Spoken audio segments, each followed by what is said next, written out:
மேகதாது விவாகரத்துல அப்போ உன் நினைப்பு பூரா சொம்பு மேலதான் இருக்கு. ஏன் இப்படி மூச்சு வாங்குற?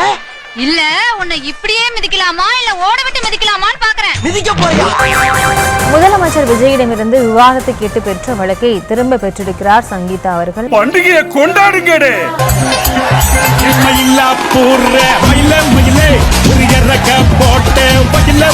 रुको जरा सबर करो.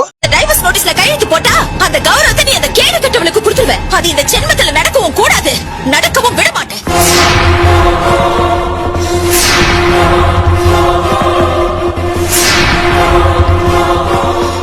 நீ கட்டின தாலி என் கழுத்துல இருக்கிற வரைக்கும் சட்டப்படி நீ அவ கழுத்துல தாலி கட்டி பொண்டாட்டிங்கிற அந்தஸ்து அவளுக்கு கொடுக்க முடியாது. காலம் முழுக்க அவ உனக்கு வப்பாட்டியா தான் இருக்கணும். இதுதான் நான் உங்க 2 பேருக்கும் கொடுக்கிற தண்டனை.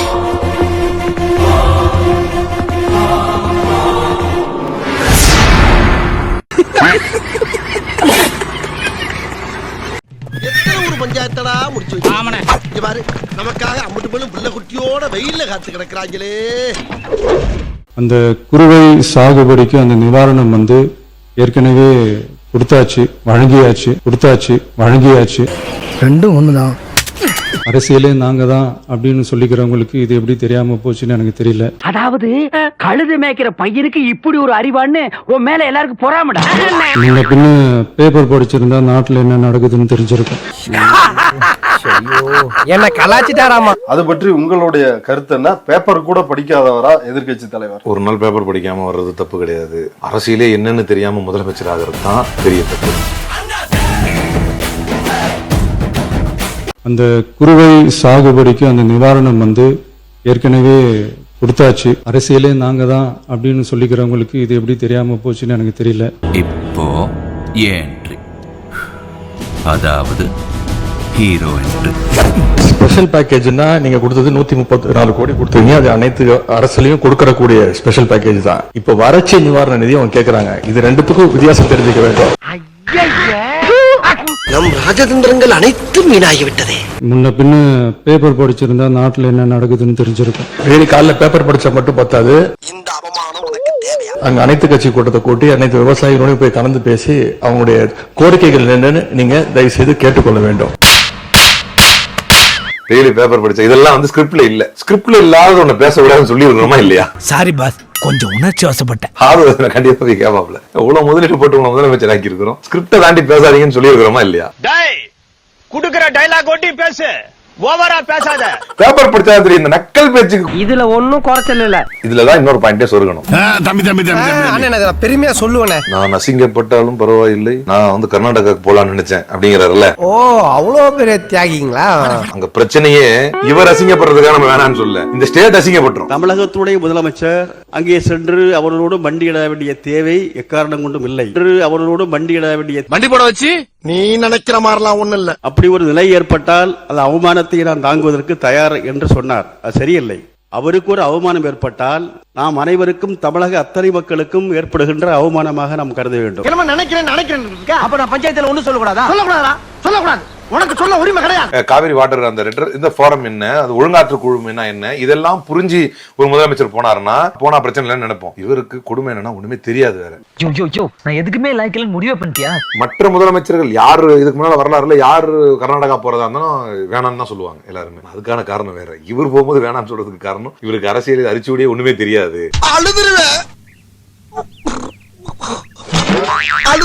கூட அமைச்சர்கள் இருக்கிறாங்கல்ல, இந்த துறைக்கு சம்பந்தப்பட்ட அமைச்சர் யாரு? ஆமா, மறந்தே போச்சுடா. என்னைக்காவது ஒரு நாள் காவேரியை பத்தி பிரஸ் மீட்ல பேசி கேட்டிருக்கீங்களா? அவன் கிடக்குற தம்பி பிக்காளி பையன், அவன் ஒரு ஆளு நிட்டு அவனுக்கு பேச தெரியாது, ஒரு இளவு தெரியாது. நாங்க எல்லாத்துக்கும் ரெடியா. அவரை இட்டுன்னு போறது எங்களுக்கு கஷ்டம். இவன் டம்மி தான் போட்டுருக்கு. டி.கே. சிவகுமார் இப்படி உட்காந்துட்டார், விஜய் இப்படி உட்காந்துட்டார். அதிகாரிகள் பேசுவார்களா, முதலமைச்சர் பேசுவாங்களா? அதெல்லாத்தையும் எங்க டான் பார்த்து பாரு. முதலமைச்சர் பேசிதான். அப்ப அவர் 2 பாயிண்ட் எடுத்து வைக்கும் போது ஸ்பெஷல் பேக்கேஜுக்கும் நிவாரண நிதிக்கும் வித்தியாசம் தெரியாத ஒருத்தரை உட்கார வச்சுக்கிட்டு நீங்க பேசுனீங்கன்னா என்ன பேசுவார்? ரெட்டிகாரு, நமக்குள்ள நடக்கிற இந்த டீலிங் வெளி உலகத்துக்கு தெரிய கூடாது.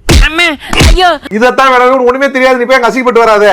பசங்களா, உனக்கு ஏதாவது கொடுத்தானுங்களா? ஐயா, சிஎம் டு சிஎம் அப்படின்னு வந்துச்சுன்னா இது எடுபட்டு வராது. இது நம்ம அசிங்கப்பட்டு போயிருவோம். என்ன பாஸ் 3 மணி நேரமா என்ன பண்ணிட்டு இருந்தீங்க?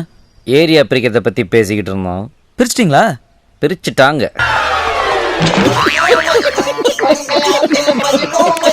வரக்கூடிய நாடாளுமன்ற சிறப்பு கூட்டத்துல திமுக இந்த பில்லுக்கு சப்போர்ட் பண்ண போது இல்ல வெளிநடப்பு பண்ண போகுது அப்படின்னு ஒரு தகவல்.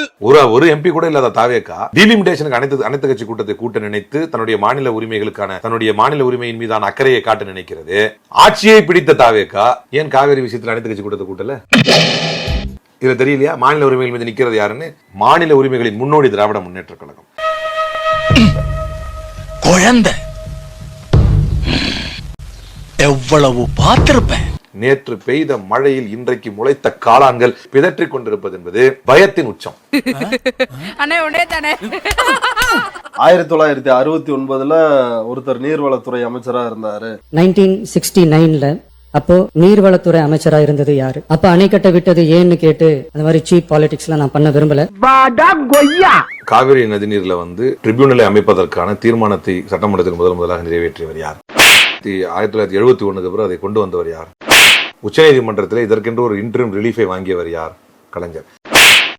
இந்திரா காந்தி காலகட்டத்தில் நீங்க சொன்னது நடந்துச்சு அப்படின்னு சொன்னா, விபி சிங் காலகட்டத்தில் அதுக்கான ட்ரிபியூனல் அமைச்சு கூட்டு வந்தது கலைஞர் தானே? கூட தெரியல,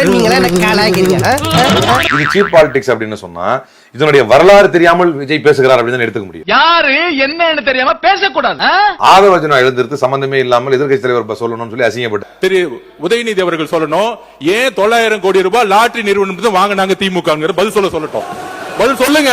நீ எப்படி எருப்படி வாங்க போற? எனக்கு ஏன்டா வாங்கி கொடுக்க பாக்குற? தைரியம் இருந்தா அட சொட்ட தலையா சொன்னதே திரும்ப சொல்லானே. என்ன வியாதி உனக்கு?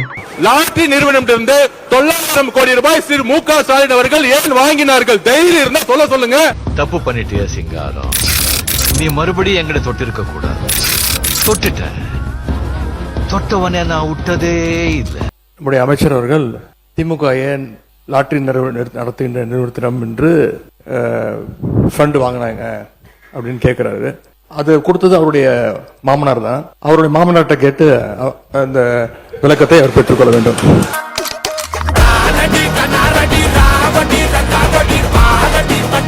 இது என்ன பிரமாதம்? இது விட பெசலைட் ஒண்ணு இருக்கு. கூவுடா. நான் எந்த தொழிலும் இல்ல, எந்த நிறுவனம் நடத்தல.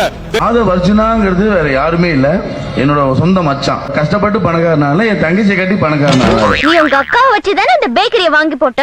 மானகிட்ட தானடா நீ.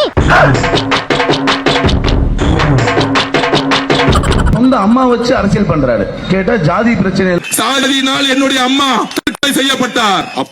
எந்த ஒரு சம்பந்தப்பட்ட ஜாதி பிரச்சனையோ எதுவுமே இல்ல. அந்த மாமியார் கொடுமையினால செய்யப்பட்டார். நாங்க படிக்கிற காலத்துல இப்படித்தானப்பா பொய்யா பேசிக்கே இருப்பேன். அப்பொழுதுதான் அம்பேத்கரை உள்வாங்கினேன், பெரியாரை உள்வாங்கினேன். எப்பா சாமி போதும்டா, ஓட்டது ரீல அந்து போச்சு. பேரே ஃபர்ஸ்ட் ஆதவர்ஜுனாவே இல்ல, அது செந்தில்குமார். ஆனா கேட்டா ரெட்டின்னு சொல்றாரு. இந்த இவனுக்கு ஒரு சீட் எடுத்து பாருங்க ஐயா, வெறும் பொய்யா சொல்லிக்கிட்டு தெரியல. அடுத்த பாயிண்ட் வருவோம். நீங்க கொடுத்த வாக்குறுதி என்ன அப்படின்னா, மீனவர் பிரச்சனையா உட்காந்து கடிதம்லாம் எழுதிட்டு இருக்க மாட்டேன். நேற்று கடிதம் எழுதியிருக்காரு. இலங்கை கடற்படையினரால் சிறைப்பிடிக்கப்பட்ட மீனவர்களை விடுவிக்க கோரி முதலமைச்சர் விஜய் கடிதம் எழுதியுள்ளார். இந்த மாதிரி கரூர் போறதா செந்தில் பாலாஜி அதான் சொல்ல வந்தேன். நான் அரெஸ்ட் பண்ணுவேன், உன்னை அரெஸ்ட் பண்ணுவேன், உன்னை அரெஸ்ட் பண்ணுவேன் சார் சார் சார் வந்திருந்து அரெஸ்ட் பண்ணிடுவேன் அரெஸ்ட் பண்ற மூட்லயே இருக்கீங்களே, என்ன யாராவது சொல்லி அமிச்சாங்களா? அந்த மாதிரி செந்தில் பாலாஜி உள்ள வைக்கணும், செந்தில் பாலாஜி உள்ள வைக்கணும்னு மென்டல் ஆயிட்டு இருக்கானுங்க. இப்படியே சுத்திட்டு ஒரு நாள் பைத்தியம் புடிச்சுதான் நான் சுத்த போறேன். கரூருக்கு நான் போறதா இருந்தா செந்தில் பாலாஜி. இதெல்லாம் யாரு தெரியுமா? சர்வாதிகாரியா யார் மாறுவான்னா, ஒன்லி இன்செக்யூர் பீப்புள் தான் சர்வாதிகாரியா மாறும். Vijay is such an insecure person. ஒத்துக்கிட மனசு இல்லனாலும் அதான் நேசம். 7,586 கோடி ரூபாய் ஒன்று 47,11,133 ரூபாய் ஆத்தாடி. 47 லட்சம்டா. இதுக்கு தான் படிக்கடான்னு அடிச்சுக்கிட்டேன். இதெல்லாம் பார்க்கும்போது எனக்கு ஒரு விஷயத்து சந்தோஷங்க. பப்ளிக் இவனுங்களை சுத்தமா ஏத்துக்கல. முன்னாடி அலுவலகத்துல 4 பேர் ஓட்டு போட்டாங்க. இப்ப இந்த 4 பேரும் தலைப்பாட அடிச்சுக்கிறாங்க. ஆமா, இப்படி ஒரு கோமாளி கூட்டத்தை செலக்ட் பண்ணி வச்சுட்டுமே. சொல்லுங்க, இப்ப என்ன பண்றது? அதான் சாவு ஊந்து போச்சே. எல்லாரும் சாப்பிட்டு சாப்பிட்டாங்க தான். வாங்க, உனக்கு தான் தெரியுமே. ஸ்டார்ட் பண்ணு.